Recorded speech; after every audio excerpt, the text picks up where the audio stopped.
بسم اللہ الرحمن الرحیم۔ السلام علیکم عزیز ہونے ہارو، کیا حال ہے؟ آج ہم آپ کو قریش کی اسلام دشمنی کے بارے میں بتائیں گے۔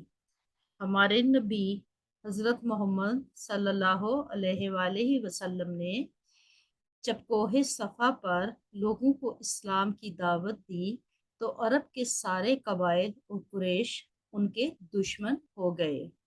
مسلمانوں کا دور ابتلا شروع ہو چکا تھا۔ قریش نے اسلام دشمنی میں کوئی کسر نہ چھوڑی۔ گلو میاں نے دادا ابو کو دیکھتے ہی کہا، آج ہم بھی قریش کی اسلام دشمنی کا ایک ایک واقعہ آپ کو سنائیں گے۔ جی، تو پہلے کس کی باری ہے؟ دادا ابو نے پوچھا۔ بھیا پہلے سنائیں گے، بھیا بولے۔ مکہ کی قریش اپنے باپ دادا کے مذہب کو نہیں چھوڑ سکتے تھے۔ بڑے بڑے سرداروں کو اپنی سرداری خطرے میں نظر آ رہی تھی۔ وہ کیوں؟ گلو میاں نے پوچھا۔ بھیا نے بتایا، لوگ بتوں کی پوجا کے لیے مکہ آتے تھے۔ قریش کو بہت عزت ملتی تھی، ان کا کاروبار اور تجارت چلتی تھی۔ اب قریش کے سرداروں نے سوچا کہ حضرت محمد صلی اللہ علیہ وآلہ وسلم کے چچا حضرت ابو طالب سے بات کرتے ہیں۔ کافروں کا یہ گروہ حضرت ابو طالب کے پاس آیا اور کہا کہ آپ اپنے بھتیجے کو روک لیں یا پھر ہم سے لڑنے کے لیے تیار ہو جائیں، یہاں تک کہ ایک گروپ بری طرح ہار مان لے۔ اب گلو میاں بے چین ہو گئے۔ تو پھر کیا ہوا؟ بھیا بولے، حضرت ابو طالب پریشان تھے، نہ اپنے بھتیجے سے منہ موڑ سکتے تھے، نہ ہی اپنے لوگوں کو چھوڑ سکتے تھے۔ انہوں نے نبی پاک صلی اللہ علیہ وآلہ وسلم کو بلایا اور کہا، بیٹے مجھ پر اتنا بوجھ نہ ڈالو کہ میں اٹھا نہ سکوں۔ یہ سن کر نبی صلی اللہ علیہ وآلہ وسلم کی آنکھوں میں آنسو آ گئے۔ آپ نے فرمایا، اگر یہ لوگ میرے ایک ہاتھ پر سورج اور دوسرے ہاتھ پر چاند رکھ دیں تو بھی میں اللہ کے کام سے باز نہیں آؤں گا۔ گلو میاں، اس بات کا کیا مطلب ہے؟ بھیا بولے، اس بات کا مطلب ہے کہ جس طرح چاند اور سورج کا ہاتھ پر آنا ممکن نہیں، اسی طرح اللہ کے پیغام کو چھوڑ دینا ناممکن ہے۔ پھر کیا ہوا؟ گلو میاں کا دوسرا سوال۔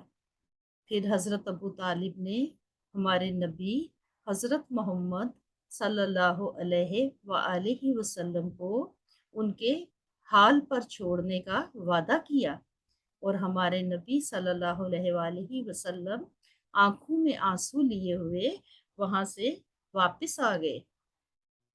اور اب کس کی باری تھی؟ اب گلو میاں کی باری تھی۔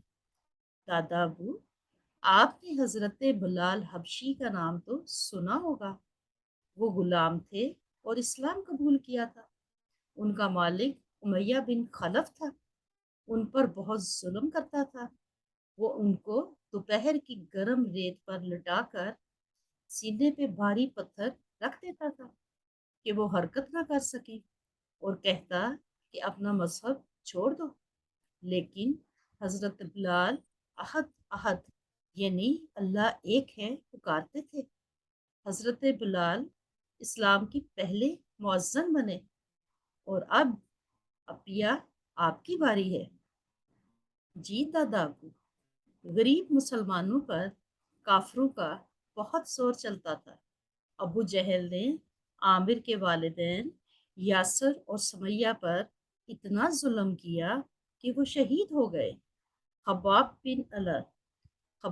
بن الارت ایک اور صحابی تھے، ان کو کافروں نے جلتے ہوئے کوئلوں پر پھینکا، ان کی کمر میں جلتا ہوا کوئلہ چپک گیا۔ یہ سن کر دادا ابو نے کہا، بچوں آج آپ نے بہت اچھی معلومات فراہم کی۔ عرب کے مشرک اور کافر ہر طرف سے مسلمانوں پر ٹوٹ پڑے۔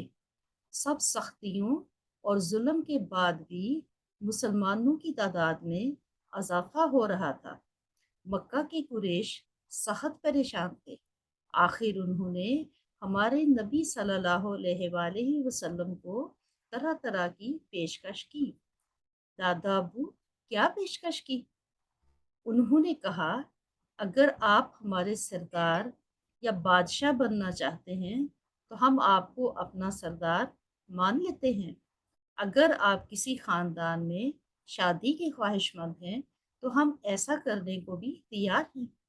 آپ کو مال و دولت چاہیے تو ہم دولت کے انبار لگا دیتے ہیں، اور اگر آپ پر کوئی جن مسلط ہے تو ہم آپ کا پوری طرح سے علاج کرتے ہیں۔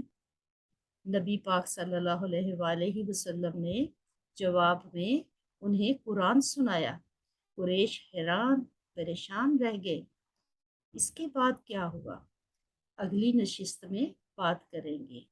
جب تک کے لیے اللہ حافظ۔